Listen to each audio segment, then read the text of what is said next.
Assalamualaikum warahmatullahi wabarakatuh. Saya Tarisa Livia Kafifa dari kelas Sosiologi F semester 4 akan menjelaskan mengenai salah satu tema dari mata kuliah ilmu fikih, yaitu ijtihad dan ikhtilaf. Pengertian ijtihad.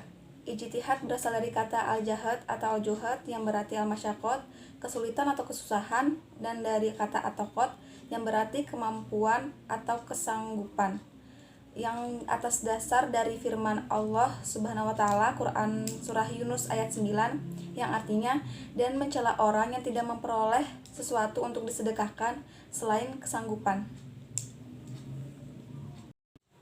Demikian juga dilihat dari kata masdar dari fi'il madi, yaitu ijtihada, penambahan hamzah dan ta pada kata jahada menjadi ijtihada pada wazan ijta'ala yang berarti usaha untuk lebih sungguh-sungguh. Seperti halnya kasaba menjadi iktasaba yang berarti usaha lebih kuat dan sungguh-sungguh. Dengan demikian berarti ijtihada artinya berusaha keras atau pengerahan daya upaya. Ijtihad dalam pengertian lain berarti berusaha keras mengupayakan upaya yang dimilikinya. Dan berarti dapat dikatakan bahwa ijtihad sebagai upaya untuk menyelesaikan masalah-masalah tentang hukum Islam.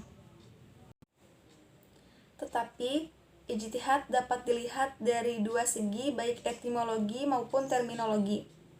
Dalam hal ini memiliki konteks yang berbeda. Secara etimologi, ijtihad berarti mengerahkan segala kemampuan untuk mengerjakan sesuatu yang sulit.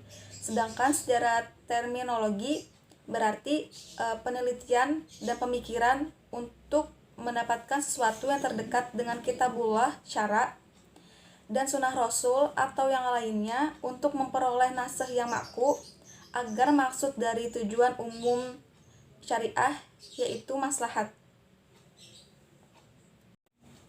Pengertian lain bahwa ijtihad merupakan upaya menggali hukum yang sudah ada pada zaman Rasulullah SAW. Dalam perkembangannya, ijtihad dilakukan oleh para sahabat, tabi'in, dan sampai sekarang ini. Dan pada periode tertentu, apa yang kita kenal dengan masa taklid, ijtihad tidak diperbolehkan. Namun pada masa kebangkitan dan pembaruan, ijtihad mulai dibuka kembali karena tidak dipungkiri ijtihad diperlukan untuk menyelesaikan masalah kehidupan yang semakin kompleks. Sedangkan menurut Ibrahim Hussein mengidentifikasikan makna ijtihad dengan istimbat. Istimbat berasal dari kata nabat, yaitu air yang muncul dari sumber yang digali. Dari segi bahasa, istimbat sebagai muradif dari kata ijtihad yang berarti mengeluarkan sesuatu dari persembunyian. Sedangkan menurut Ibrahim Hussein mengidentifikasikan makna ijtihad dengan istimbat. Istimbat berasal dari kata nabat, yaitu air yang mula-mula muncul dari sumber yang digali.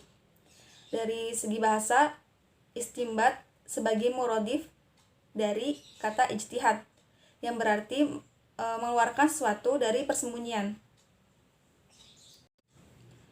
Menurut mayoritas ulama usul fikih, ijtihad berarti mencurahkan segenap kesanggupan secara maksimal seorang ahli fikih untuk mencapai pengertian tingkat doni mengenai hukum syariat.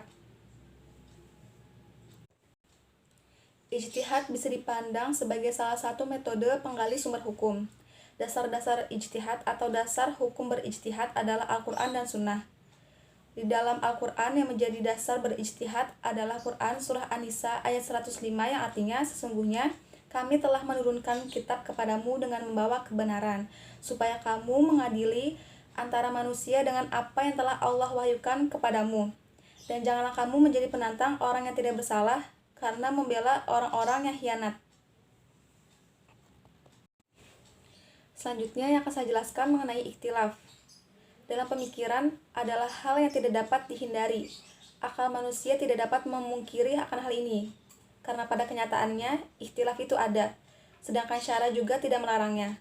Terbukti adanya ikhtilaf di kalangan sahabat, para tabi'in, dan atba tabi'in. Dan yang paling nyata adalah adanya mazhab-mazhab fikih dalam Islam. Al-Quran sebagai pedoman hidup umat Islam menyebutkan kata ikhtilaf pada 7 ayat dan kata jadiannya pada 9 tempat. Kata ikhtilaf yang berarti perselisihan dalam Al-Quran dapat ditemukan di dalam surah Al-Baqarah ayat 176, ayat 213, dan ayat 253. Kata ikhtilaf disebut juga sebagai kata khilafiyah yang berarti perbedaan pandangan di antara ulama terhadap suatu persoalan hukum. Ikhtilaf pertama yang terjadi di kalangan para sahabat yaitu mengenai kematian. Para sahabat berbeda pendapat tentang di mana selayaknya jasad Rasulullah dimakamkan. Sahabat dari kaum Muhajirin berpendapat bahwa lebih baik jasad Rasulullah dimakamkan di Madinah karena di sana adalah tempat hijrah dan kejayaan beliau. Tetapi sebagian sahabat yang lain menginginkan beliau dimakamkan di Baitul Maqdis karena di sana tempat makam para nabi dan di sana juga tempat mi'raj beliau. Perbedaan pendapat akhirnya berakhir dengan kesepakatan para sahabat mematuhi sabda Nabi yang dibacakan oleh Abu Bakar, yaitu para nabi dimakamkan di mana mereka mati.